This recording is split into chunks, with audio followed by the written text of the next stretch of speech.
go for auto sequence start. Columbia's onboard computers have primary control of all the vehicle's critical functions. T-minus 20 seconds and counting. 15 seconds. 11, 10, 9, 8, 7. We have a go for main engine start. 5, 3, 2, 1. We have booster ignition and liftoff of Space Shuttle Columbia with a multitude of national and international space research experiments. Houston now controlling the flight of Columbia, the international research mission. The sorts of stresses, as we look at this tape one more time from our affiliate WFAA, streaking across Dallas, you see what looks like a streaking comet, a meteor, and then all of a sudden, right at that point, I don't know if you saw it, right as it hit that, went behind that pole, multiple targets there, multiple streaks. Give us a sense of the kind of stress it would be enduring at that point, Kyle, going about 14,000 miles an hour or so. Well, just based on my experience with the shuttle reentry. On February 1st, 2003, the Space Shuttle Columbia broke up over the U.S. state of Texas, killing all 7 astronauts on board. An investigation of the tragedy indicated that a piece of insulation foam from the main fuel tank dislodged itself and struck the shuttle on its left wing. This contained the thermal protection tiles that protects the shuttle from the intense heat of re-entry. This happened several days earlier during liftoff. Hot gases from re-entry were allowed to seep into the shuttle's aluminum airframe, melting it and causing the shuttle to disintegrate. The loss of the Space Shuttle Columbia was the second loss of a space shuttle and crew in under 20 years. On January 28, 1986, the Space Shuttle Challenger was lost during a failure of one of its rocket boosters. The loss of Columbia further demonstrated the aging and outdated shuttle program needed to be retired. The last space shuttle flew in 2011. This is the story of the Space Shuttle Columbia disaster.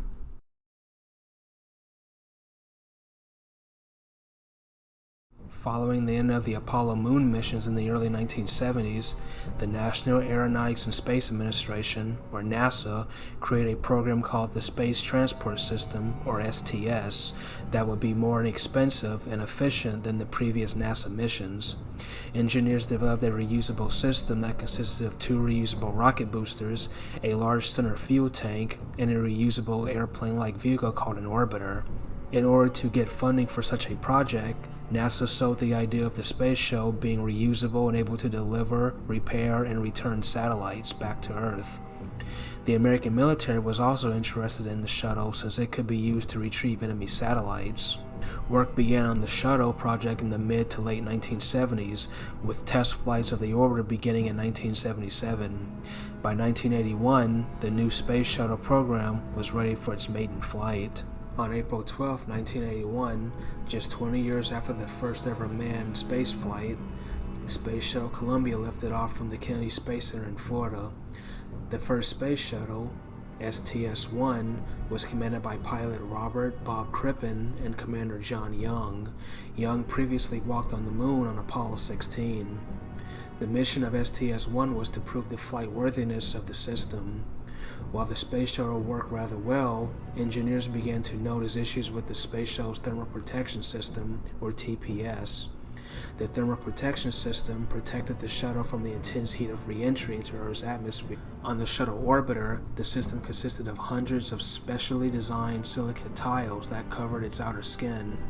These tiles were of different colors: white, black, and gray. The white tiles were exposed to the least amount of heat and friction, with temperatures less than 1,000 degrees Fahrenheit. These tiles cover most of the orbiter's body. The black tiles could withstand temperatures of over 2,000 degrees Fahrenheit.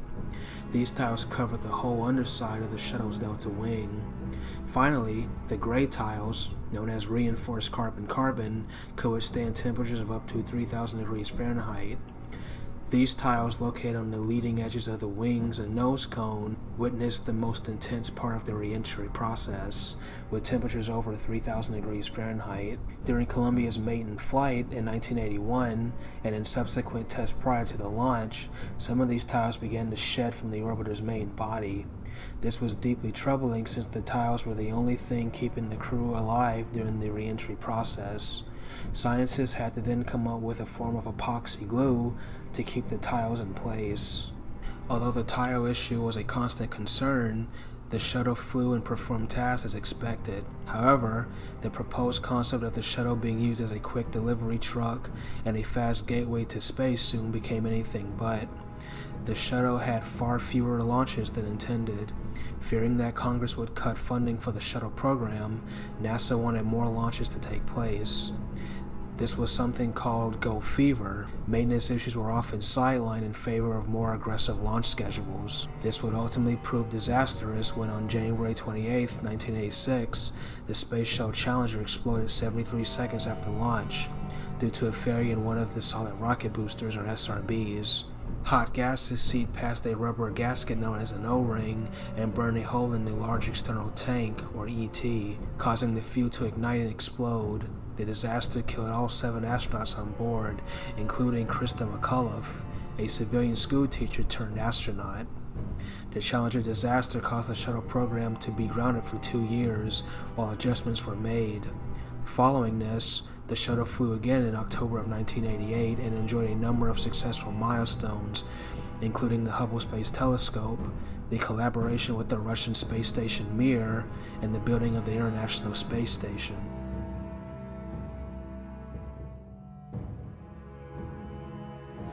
In the early 2000s, NASA had a busy schedule for the building of the International Space Station. This would include a lot of flights of the Space Shuttle. However, before this, NASA would fly a purely scientific mission on Columbia. Called STS-107, the mission profile would include scientific research into microgravity, the biological effects of space travel, and medical research. On January 16, 2003, Space Shuttle Columbia lifted off from the Kennedy Space Center in Florida at 10:39 a.m. on a 15-day mission. It was the 113th Space Shuttle mission and the 28th flight of Columbia. At this time, Columbia was the oldest shuttle in the fleet, being 22 years old. The other shuttle orbiters were built later. For example, the Space Shuttle Endeavour was built to replace Challenger. Its first flight was in 1992.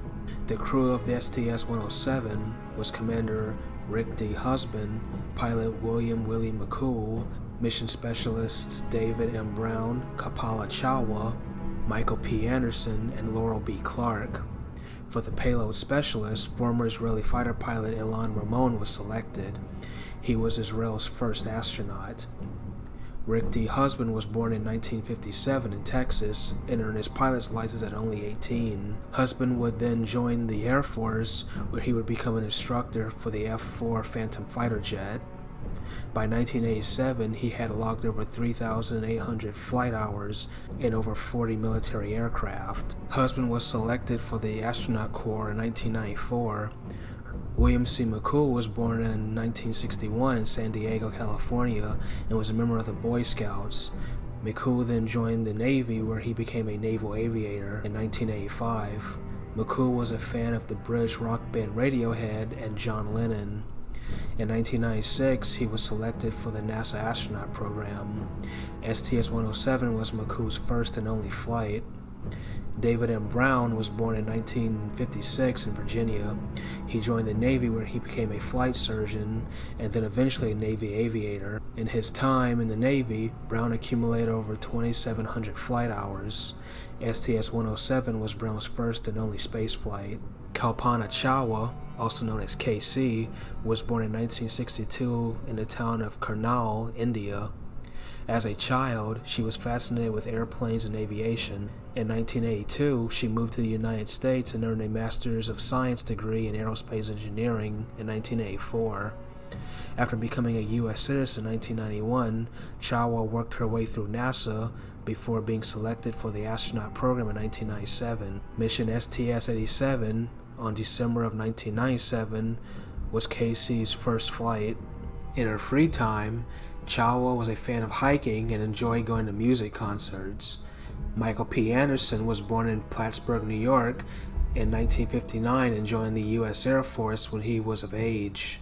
Anderson then moved to Washington State, where he received a Bachelor's of Science. In 1995, Anderson arrived in Houston to begin astronaut training and first flew on STS-89 back in 1998.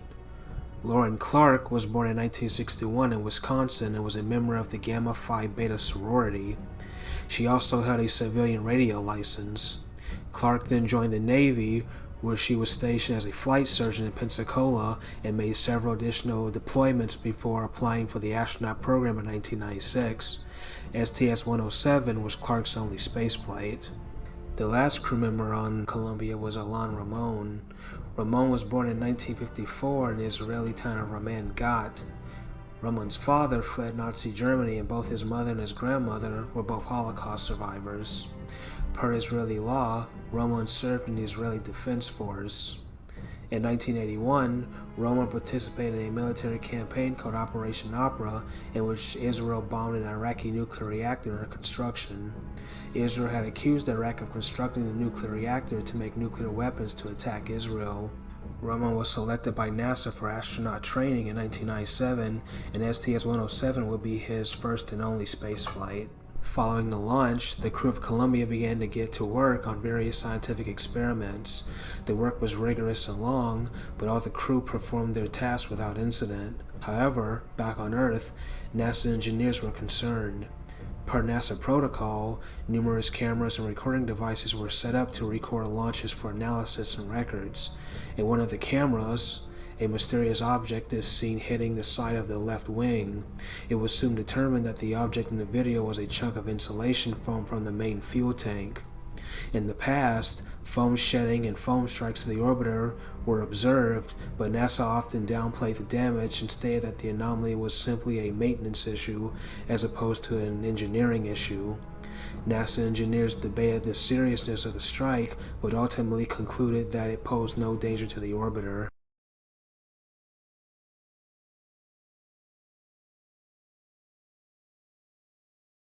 On February 1st, Space Shuttle Columbia re-entered the Earth's atmosphere over the Pacific Ocean. The shuttle's final destination was a landing at the Kennedy Space Center in Florida. As the shuttle passed over California, amateur observers on the ground began to notice large pieces of debris breaking off the shuttle. Oh, it's cool. Yeah. That is cool. Oh man, that is. Look at the trail. It's like a... Christopher, come here. I see it. Oh. Come here. Look right out. Look at the trail.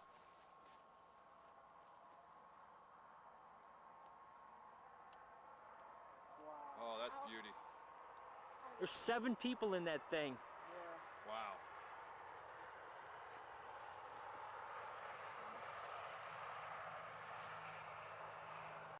That's about how you described it, Chris. Look at the chunks coming off of it. Yeah. What the heck is that? At this time, Columbia was around 280,000 feet above the Earth's surface and going at a speed of Mach 23. The heating on the shuttle was 2,800 degrees Fahrenheit. Ground controllers began to notice issues with several of the shuttle's sensors, including a tire pressure sensor. Engineers continued to monitor the worsening sensor information and address the crew. "Roger," Commander Husband acknowledged, but the statement was cut off in mid-sentence. This was the last time radio command was received from Columbia. Flight back. Go ahead, Max. FYI, I've just lost 4 separate temperature transducers on the left side of the vehicle, hydraulic return temperatures. 4 high return temps? To the left outboard and left inboard elevons. And Columbia, Houston, we see your tire pressure messages, and we did not copy Is it your last. instrumentation, Max? Flight Max, those are also off the low. Columbia, Houston, comm check.